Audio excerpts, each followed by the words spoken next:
hicho kitabu uone kona aloliongelea umia ni nini. Ni hii njia ya kupitisha chakula.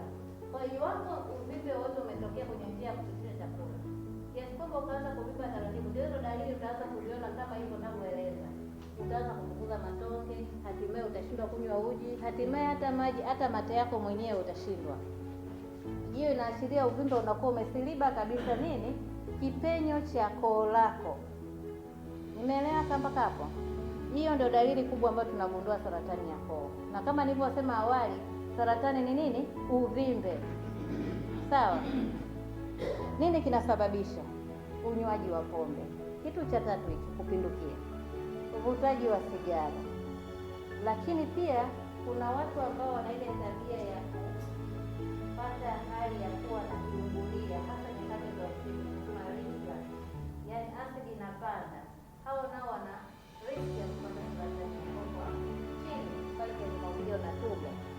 Lakini pia kinachoonekana pia maambukizi ya virusi au bakteria au watu waliotumia kemikali. Maanishi kwamba mtu kwa mfano mfundi wa magari anatumia mdomo wake kuvuta petroli au nini, anaweza usipate athari leo, ikatokea baada ya miaka ndio akapata athari, kwa sababu inaenda kuleta hizo kwenye nini, kwenye njia ya chakula, kwa vitu kama hivyo, au hizo kemikali mbalimbali. Kwa hizo ndio visababishi vikubwa. Lakini dalili ni kushindwa kumeza, kuanzia vitu vigumu na hatimaye hadi mate yako kabisa unashindwa. Kama nilivyosema, unapungua uzito kwa sababu huwezi kula, obvious uzito unapungua. Watasema una HIV, watasema una TB, kumbe ni nini? Ni saratani. Maumivu wakati wa kumeza, kumbuka kuna kidonda, na mara nyingine unaweza kuwa na kohoa, damu au kutapika damu, kwa sababu saratani kama nilivyosema inajitengenezea mishipa midogo midogo sana, lakini haina uimara, ambayo ikiguswa tu kidogo unaona damu.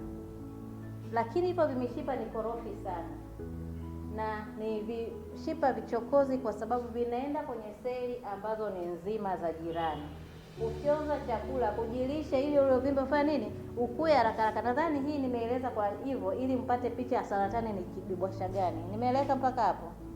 Sawa. Kingine, mtu anasema nasikia naumwa kifuani.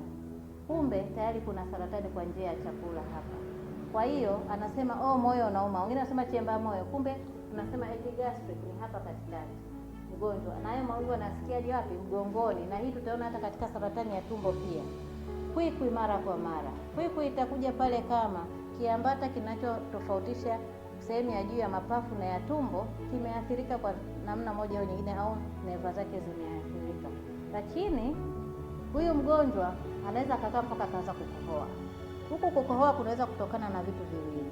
Imesambaa kwenda kwenye mapafu. Maana saratani ya koo ni moja ya saratani ambayo inatudisappoint sana madaktari, kutokana na muundo wa ile layer zake za hiyo koo ilivyo.